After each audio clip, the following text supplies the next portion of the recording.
नमस्कार आप सभी को। आज की कहानी है बुद्धिवादी, हरिशंकर परसाई द्वारा रचित एक व्यंग्य कृत। तो चलिए कहानी को सुनना शुरू करते हैं। अगर आपको ये कहानी पसंद आए तो प्लीज मेरे चैनल को लाइक और शेयर, साथ ही साथ सब्सक्राइब कर दीजिएगा।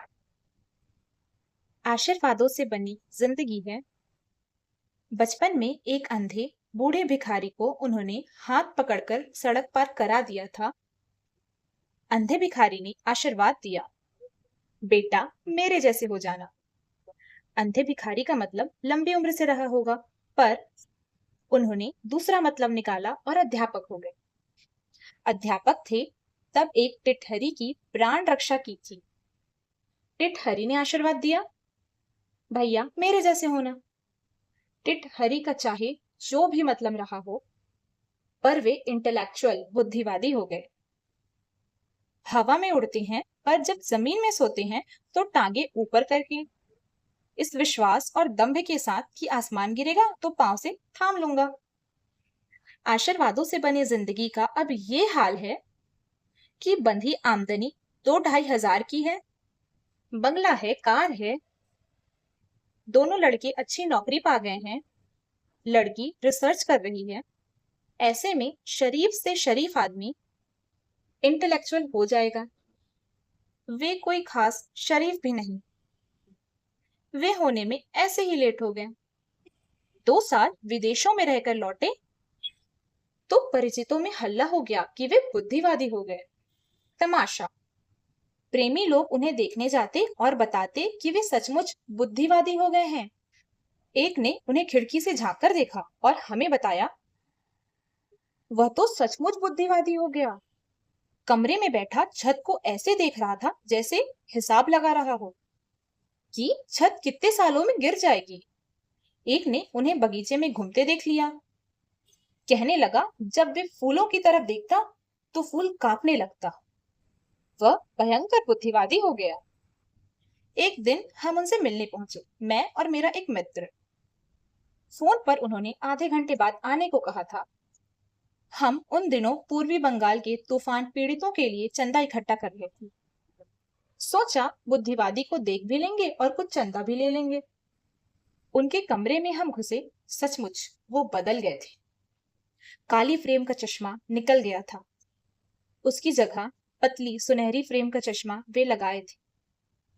आंखों की चमक और फ्रेम की चमक एक दूसरे को प्रतिबिंबित करके चकाचौंध पैदा कर रही थी।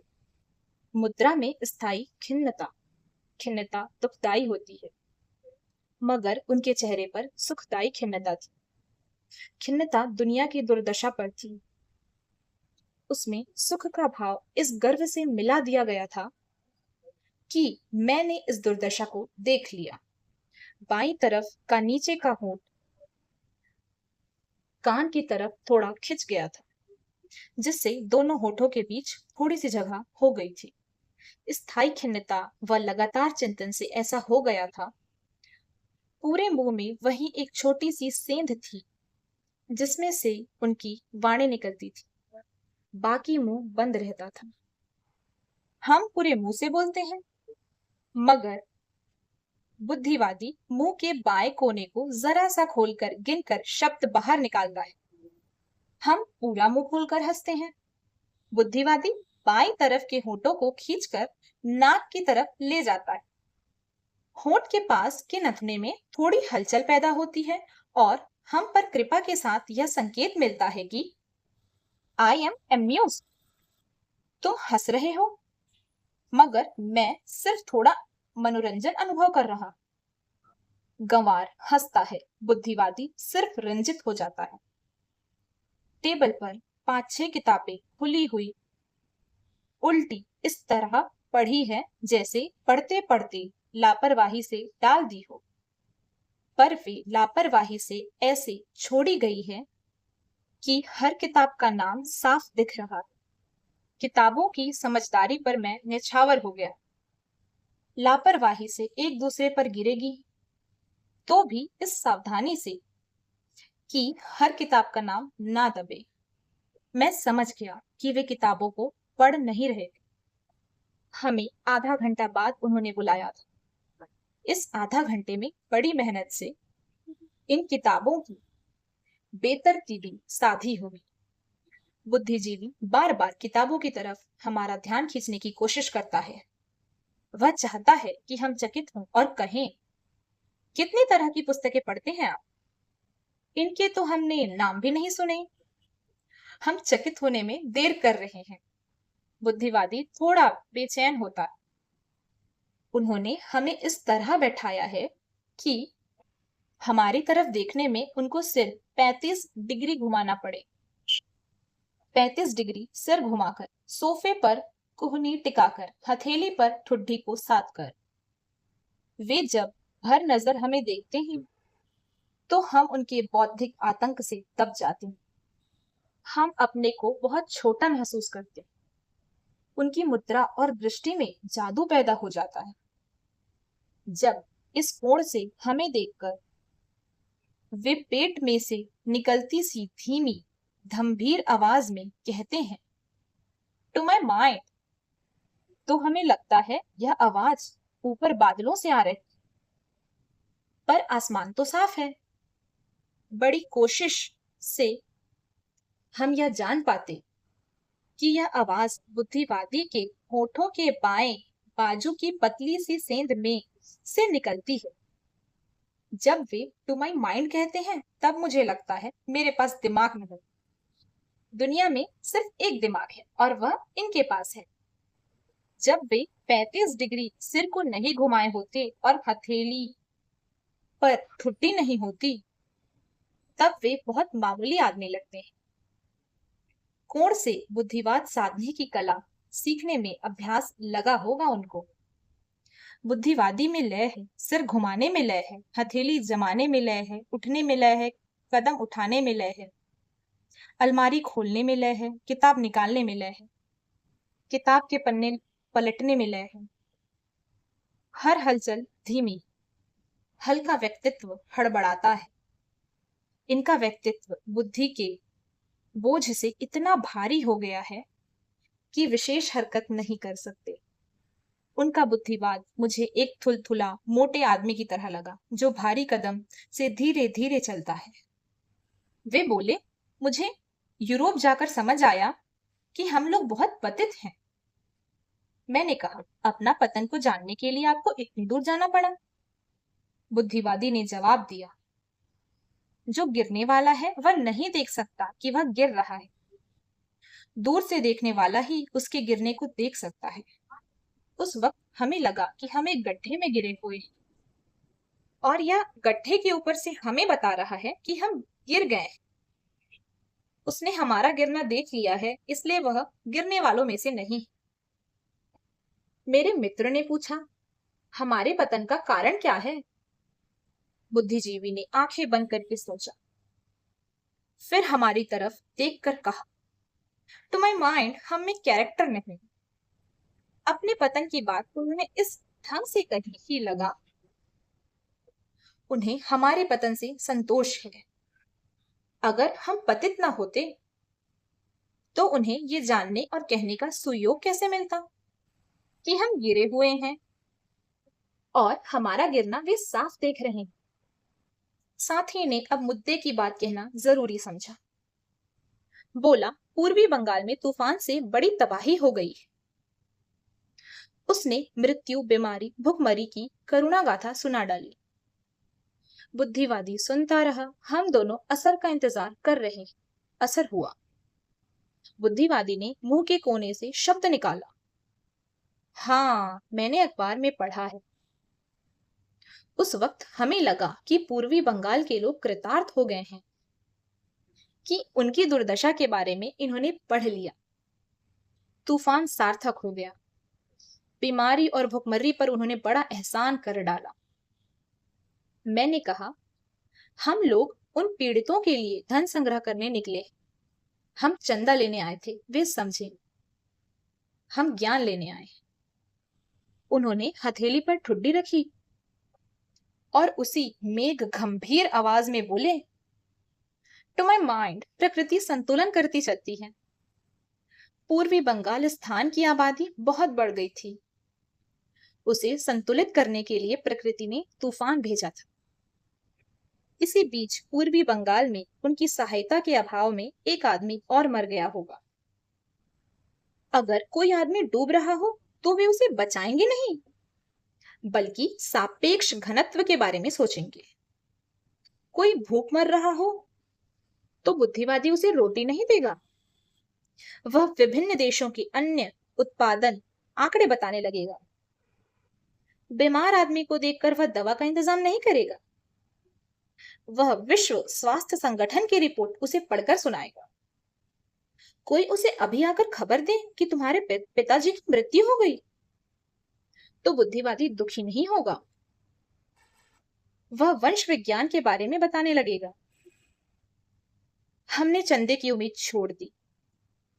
अगर हमने बुद्धिवादी से चंदा मांगा तो वह दुनिया की अर्थव्यवस्था बताने लगेगा। अब हमने अपने आप को बुद्धिवादी को सौंप दिया। वह सोच रहा था, सोचकर बड़ी गहराई से खोजकर लाया वह सत्य जिसे आज तक कोई नहीं पा सका था। बोला, to my mind our greatest enemy is poverty. मेरे विचार में हमारा सबसे बड़ा शत्रु गरीबी है। एक वाक्य सूत्र रूप में कहकर बुद्धिवादी ने हमें सोचने के लिए वक्त दे दिया। हमने सोचा, खूब सोचा, मगर गरीबी की समस्या के हल के लिए फिर बुद्धिवादी की तरफ लौटना पड़ा। मैंने पूछा, गरीबी दुनिया से कैसे मिट सकती है? बुद्धिवादी ने कहा, मैंने सोचा है। पूंजीवाद और साम्यवाद दोनों मनुष्य विरोधी हैं।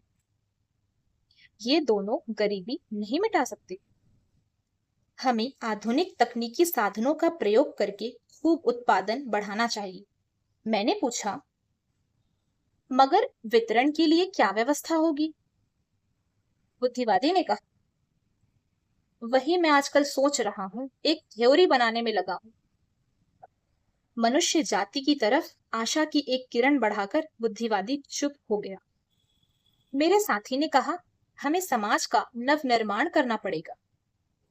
बुद्धिवादी ने फिर हम दोनों को घूर कर देखा। बोला, समाज का पहला फर्ज है कि वह अपने आप को नष्ट कर ले। Society must destroy itself. यह जाति, वर्ण और रंग और ऊंच नीच के भेदों से जर्जर समाज पहले मिटे तब नया बने। सोचा, पूछूं, सारा समाज नष्ट हो जाएगा तो प्रकृति को मनुष्य बनाने में कितने लाख साल लग जाएंगे? मैंने पूछा नहीं, यह सोचकर संतोष कर लिया कि सिर्फ मैं समझता हूं। यह एहसास आदमी को नासमझ बना देता है। बुद्धिवादी मार्क्सवादी की बात कर लेता है, फ्राइड और आइंस्टीन की बात कर लेता है, विवेकानंद और कन्फ्यूशियस की बात कर लेता है।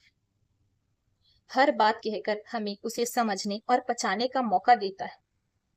वह जानता है कि ये बातें हम पहली बार सुन रहे हैं। हम पूछते हैं, फिर दुनिया की बीमारी के बारे में आपने क्या सोचा? किस तरह यह बीमारी मिटेगी? वह आंख बंद कर लेता है, सोचता है। हम बड़ी बात सुनने के लिए तैयार हो जाते हैं।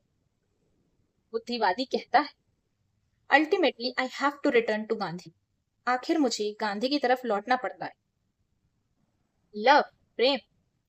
बुद्धिवादी अब क्रांतिकारिता पर आ गया है। कहता है, स्टूडेंट पावर, यूथ पावर। हमें अपने समाज के युवा वर्ग को आजादी देनी चाहिए। वही पलटेंगे इस दुनिया को, वही बदलेंगे। जो कौम अपने युवा वर्ग को दबाती है वह कभी ऊपर नहीं उठ सकती। यह किताब देखिए, मैक्यूजर की, यह कोहेन बेडी की किताब। बुद्धिवादी गंभीर हो गया। उसने अंतिम सत्य कह दिया। हम उठने की तैयारी करने लगे। इसी वक्त नौकर ने एक लिफाफा लाकर उन्हें दिया। बुद्धिवादी चिट्ठी पढ़ने लगा। पढ़ते पढ़ते उसमें परिवर्तन होने लगा। 35 डिग्री का सिर का कोण धीरे धीरे कम होने लगा। बुद्धिवादी सीधा बैठ गया। होंठ की मरोड़ मिट गई। आंखों में बैठी बुद्धि गायब हो गई। उसकी जगह परेशानी आ गई। चेहरा सपाट हो गया। सांस जोर से चलने लगी। बुद्धिवादी निहायत बॉर्डम लगने लगा। बुद्धिवादी ने चिट्ठी को मुट्ठी में कस लिया, चश्मा उतार लिया। हम नंगी आंख देख रहे थे। वे बुझ गई थी। चमक चश्मे के साथ ही चली गई थी। दम्भ शायद मुट्ठी में चिट्ठी के साथ लग गया था। मैंने कहा, आप परेशान हो गए? सब खैर तो है? बुद्धिवादी हतप्रभ था। वह हमारे सामने अब इस तरह असहाय बच्चे की तरह हो गया था जिसका खिलौना बाल्टी में गिर गया हो। गहरी सांस लेकर बुद्धिवादी ने कहा, यह जमाना आ गया है। मैंने पूछा, क्या हो गया? बुद्धिवादी ने कहा, लड़की अपनी मौसी के घर लखनऊ गई थी। वहीं उसने शादी कर ली। हमें पता तक नहीं। मैंने पूछा, लड़का क्या करता है? बोले, इंजीनियर है। मैंने कहा, फिर तो अच्छा है। बुद्धिवादी उखड़ पड़ा, क्या अच्छा है? मैं उसे जेल भिजवा कर रहूंगा। हमारे सामने एक महान क्षण उपस्थित था। मनुष्य जाति की आंतरिक संबंधों के बारे में कोई महान सत्य निकलने वाला है उसके मुख से। अब उनका मुंह पूरा खुलने लगा है। चश्मा लगाए वे तब होठों की संपुट कोणों गुरु गंभीर आवाज निकालते हैं। अब पूरा मुंह खोलकर बोलते हैं। बुद्धिवादी इस स्थिति का क्या संश्लेषण देता है? युद्ध, पावर, स्त्री पुरुष संबंधों की बुनियाद, विवाह की स्वतंत्रता। हम उनके मुंह की तरफ देखते हैं। उनकी परेशानी बढ़ती जाती है। चिट्ठी को वे लगातार भींच रहे हैं। वे शायद पत्नी को यह खबर बताने को आतुर हैं, पर हम यह जानने को आतुर हैं कि इतनी अच्छी शादी को लेकर ये परेशानी क्यों है। जरूर इसमें कोई महान दार्शनिक तथ्य निहित है जो सिर्फ बुद्धिवादी समझता है। मैंने कहा, लड़का लड़की बड़े हैं, शादी मौसी के यहाँ हुई, वर अच्छा है, फिर आप दुखी और परेशान क्यों हैं? हम जिज्ञासुओं को यह रहस्य बताइए ताकि हम जीवन के प्रति बुद्धिवादी दृष्टिकोण अपना सकें। उन्होंने बूझी आंखों से हमारी तरफ देखा, फिर अत्यंत गंभीर आवाज में कहा, वह लड़का कायस्थ है ना। धन्यवाद।